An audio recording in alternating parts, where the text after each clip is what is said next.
présent, nous allons passer à la partie 2, grand 2.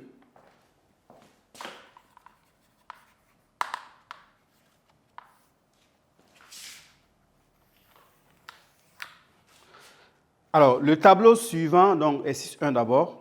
Le tableau suivant donne le nombre d'hospitalisations des personnes souffrantes de paludisme dans un centre de santé X au Burkina Faso en 2022.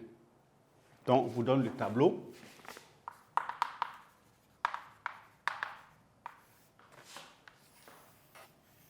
Là.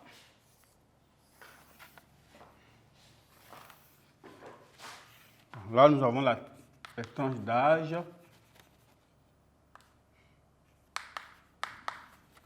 Là, le nombre de personnes.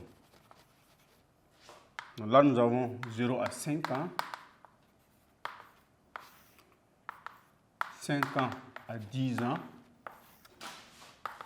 10 ans à 15 ans. Et 15 ans à 20 ans. 25 ans. Donc là, donc 5 à 10, donc 0, 5, 5, 10, 15, 20, 20, 25. Donc on a 120 personnes, 90 personnes, 64 personnes et 60, donc 10, 15, 15, 20, 20, 25. Et là, nous avons 90, 64, 40 et 70.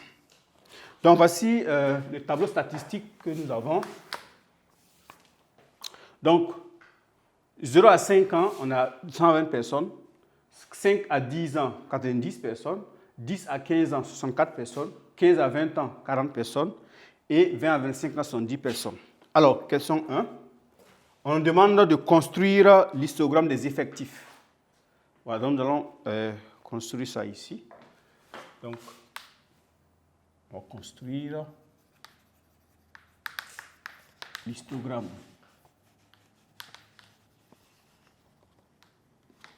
des effectifs.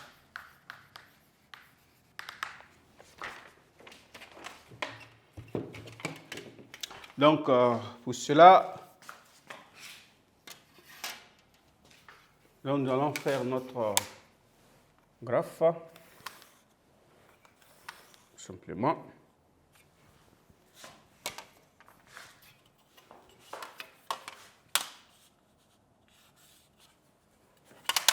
Voilà. OK. Maintenant, nous allons voir. Donc ici, là c'est simple, on peut aller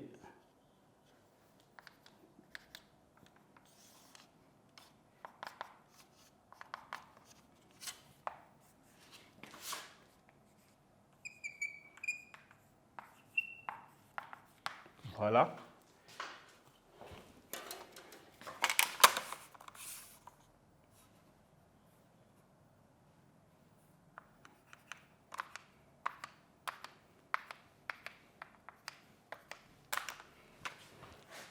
Donc là, nous allons voir. Donc là, c'est de. On peut aller combien à combien? Donc le maximum c'est 120. Alors 120, si nous allons de 20 à 20, donc 20, voilà, 80, 100, 120. Le 15 en 15, pour le 20 en 20. Voilà. Donc si nous allons le 20 en 20, nous aurons ici donc 20 en 20. Donc 10. OK. Donc 20, 40, 60, 80. Voilà. 100, 120. Voilà. Donc là, nous aurons ici les effectifs. Et là, les âges.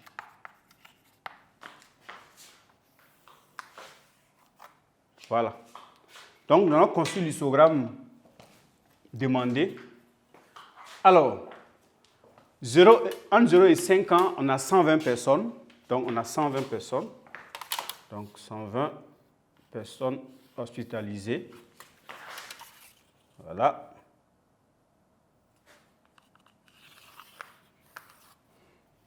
OK. Alors, entre 5 et 10 personnes, entre 5 et 10 ans, nous avons 90 personnes. Donc, 5 et 10 ans, 90. 90, c'est entre 80 et 100, dans la moitié. Voilà.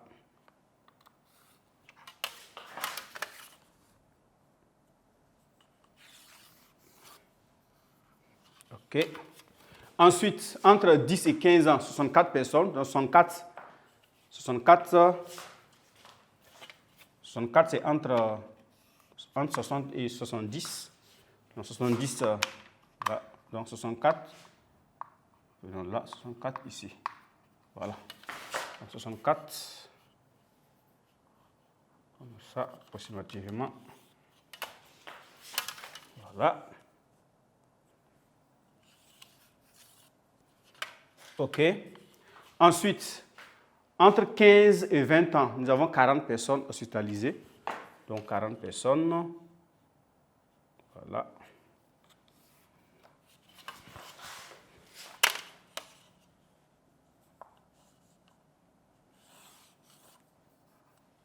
OK. Entre 20 et 25 ans, on a 110 personnes. Donc, 110, c'est entre 60 et 80. Voilà.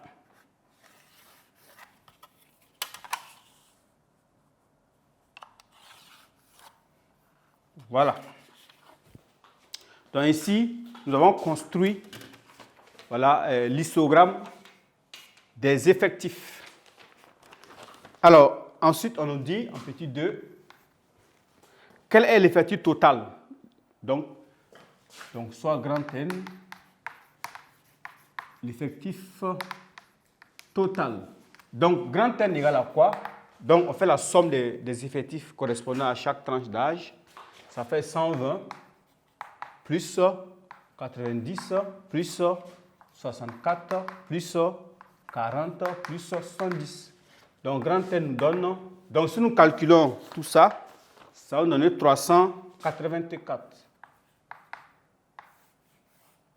Donc, l'effectif total de la population étudiée là est de 384 personnes.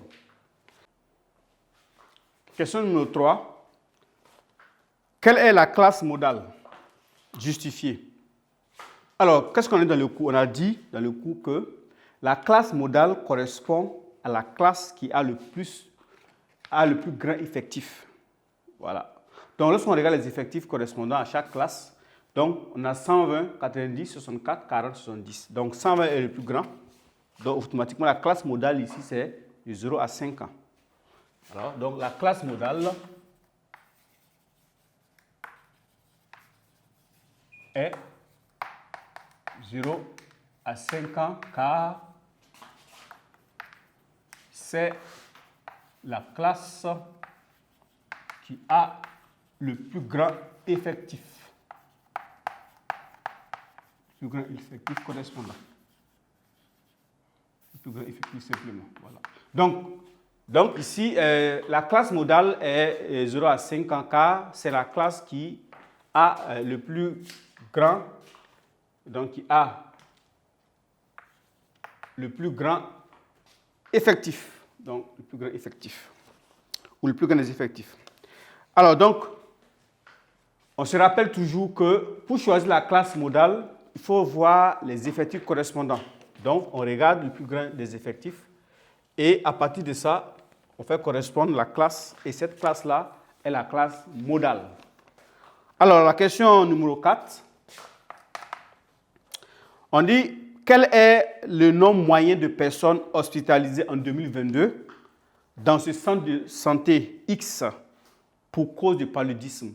Donc là, on demande simplement de calculer la moyenne, tout simplement. Donc, calcule la moyenne. Donc, calculons la moyenne. Calculons la moyenne. Alors, comment calculer la moyenne? Donc,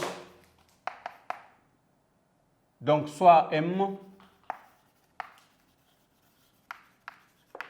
la moyenne. Alors, comme on l'a dit dans le cours, il faut d'abord chercher le centre des classes.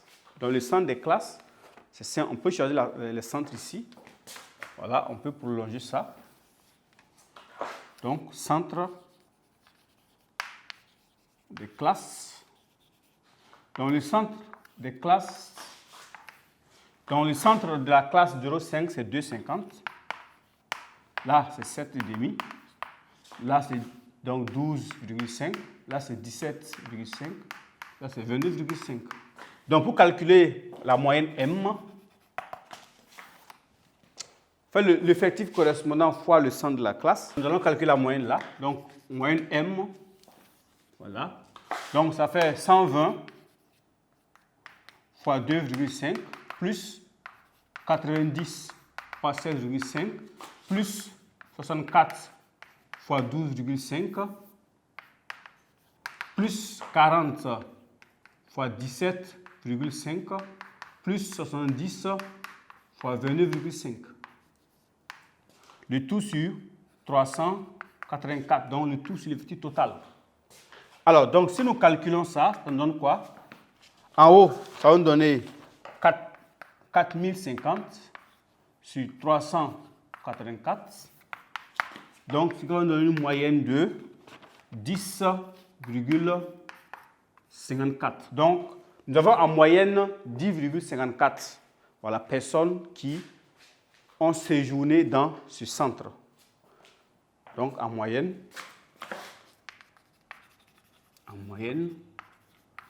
10,54 personnes ont été hospitalisées.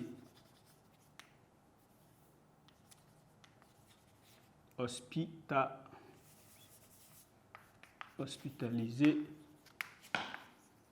dans ce centre de santé X. Voilà. Donc ici, nous avons en moyenne 10,54 personnes ont été. Donc en moyenne, 10,54 personnes ont été hospitalisées dans ce centre de santé X. Alors donc voici. Alors l'exercice 1, ce qu'il faut retenir dans l'exercice 1, donc c'est la statistique, comme nous l'avons vu dans le chapitre, dans le cours. Il faut savoir construire l'histogramme, très important. Ça va calculer, ça va d'abord désigner ce que nous appelons le mode ou la classe modale dans le cas des intervalles. Également, ça va calculer la moyenne. Voilà, la moyenne en utilisant quoi? En utilisant le centre des classes. Voilà, donc ça veut dire que dans cet hôpital-là, dans le centre de santé-là, on a en moyenne 10,54 personnes qui ont séjourné là-bas, qui ont été hospitalisées pour cause de paludisme. Alors donc, nous allons maintenant passer à l'exercice numéro 2, voilà, de la partie 2 de notre évaluation 3. Alors, nous passons à l'exercice numéro 2. Alors, on considère le cercle C, le centre O, tel que au tableau. On donne mesure de l'angle CAD. Donc, mesure de CAD, je vais la mettre là.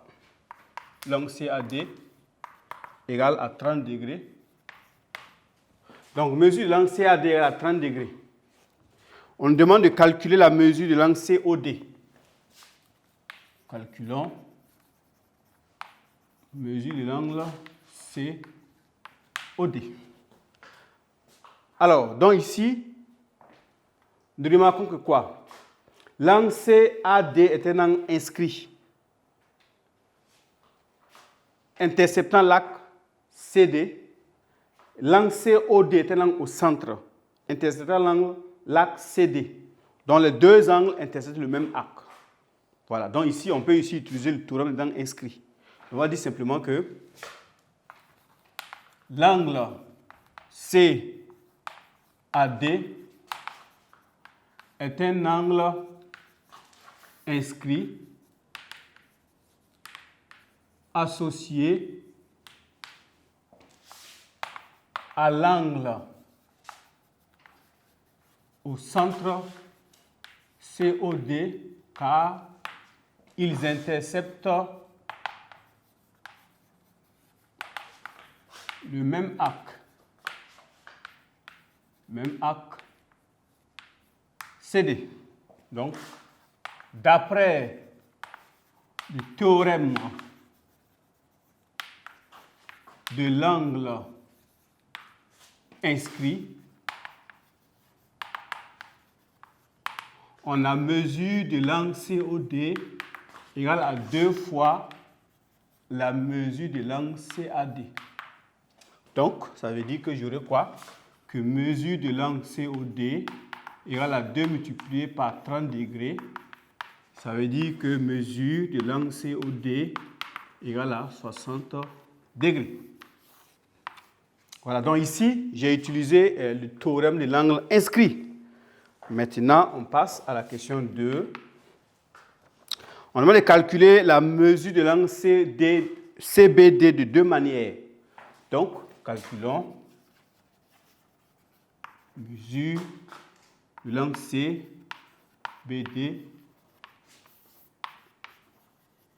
de deux manières différentes.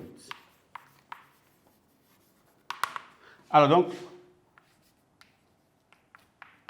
la première possibilité de calcul, on peut aussi utiliser quoi? On va dire ici que, puisque l'angle CB est un angle qui est inscrit, donc on va dire ici, également, on voit bien que l'angle CBD et l'angle CAD sont deux angles inscrits interceptant le même arc, donc ils sont égaux.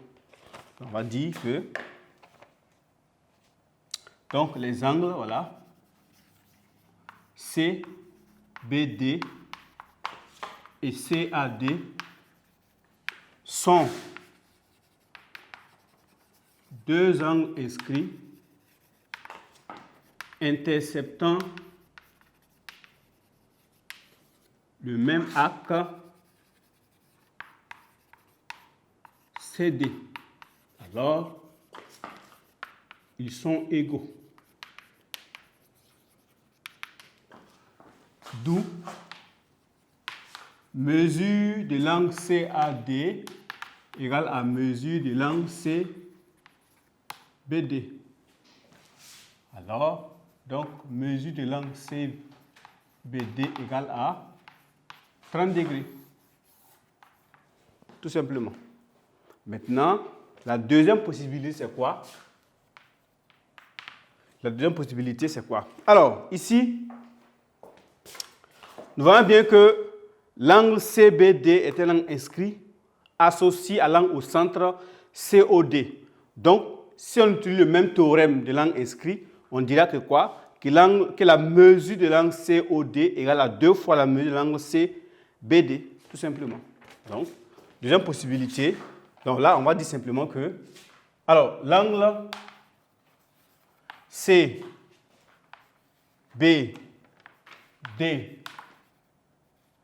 est un angle inscrit associé à l'angle au centre COD. Donc, pourquoi? Parce que les deux, car ils interceptent le même arc CD. Voilà, donc d'après le théorème de l'angle inscrit, qu'est-ce qu'on a? Donc, mesure de l'angle au centre, qui est mesure de l'angle COD égale à 2 fois mesure de l'angle CBD. Donc, ça veut dire quoi? Ça veut dire que mesure de CBD égale à mesure de COD divisé par 2. Donc, ça donne que mesure de CBD, l'angle CBD, ça fait 60 degrés divisé par 2. Donc, mesure de CBD, ça fait 30 degrés. Voilà, donc, voici les deux possibilités par lesquelles nous pouvons passer pour calculer effectivement la mesure de l'angle CBD.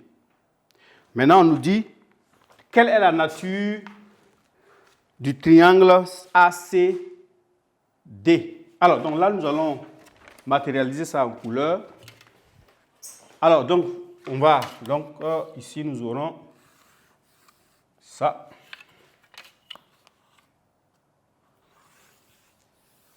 Ça.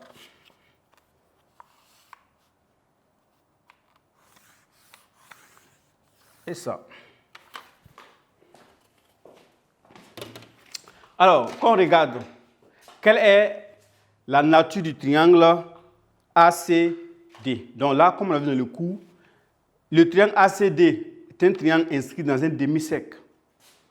Donc, on dit quoi? Le triangle ACB est un triangle inscrit dans un demi-cercle, dont un des côtés est le diamètre de ce cercle. Alors, le triangle ACD est rectangle.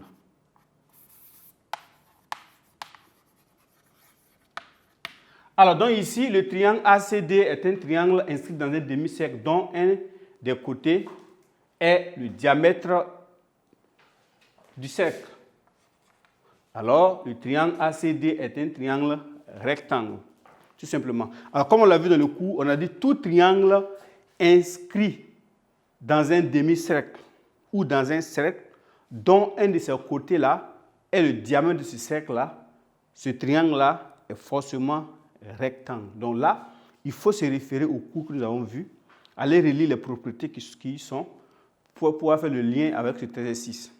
Donc, ainsi prend fin l'exercice numéro 2. Alors, ce qu'il faut retenir dans cet exercice-là, il faut se rappeler du théorème de l'angle inscrit, se rappeler également que des angles inscrits qui intersectent le même axe sont égaux.